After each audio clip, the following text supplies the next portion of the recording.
అవునండి, ఆయన ఒక స్లిప్ రాసుకున్నాడు.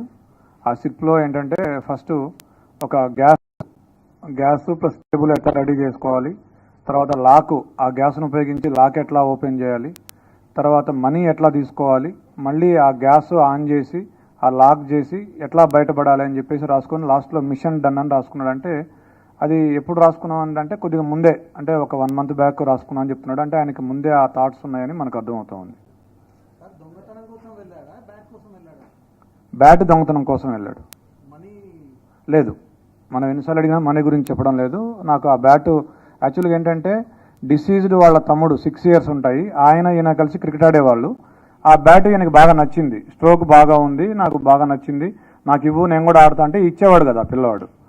దాంతో నేను ఎట్లయినా దాన్ని సొంతం తీసుకోవాలనే ఆలోచనతో 2-3 daysగా ప్లాన్ చేస్తున్నాను చెప్పాడు దానికోసం.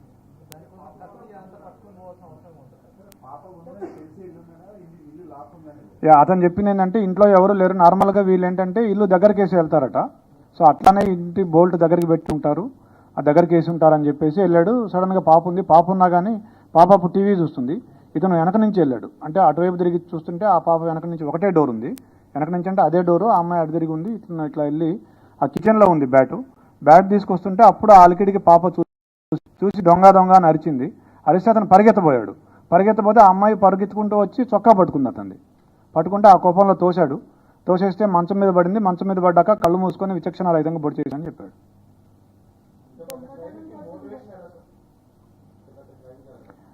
అతనికి బేసిక్గా ఈ ఓటీటీల్లో యూట్యూబ్లో ఈ క్రైమ్ థ్రిల్లర్స్, సస్పెన్స్ మిస్టరీలు చూసే అలవాటు బాగా ఎక్కువగా, దాదాపుగా ఒక 5-6 సంవత్సరాల నుంచి అదే పనిలో ఉన్నాడు. స్కూల్ కూడా ఎక్కువ వెళ్ళేవాడు కాదు, ఎప్పుడు ఏదో ఒక తన ఆలోచనలో తను ఉండి ఇలా ఊహించుకుంటూ ఉండేవాడు.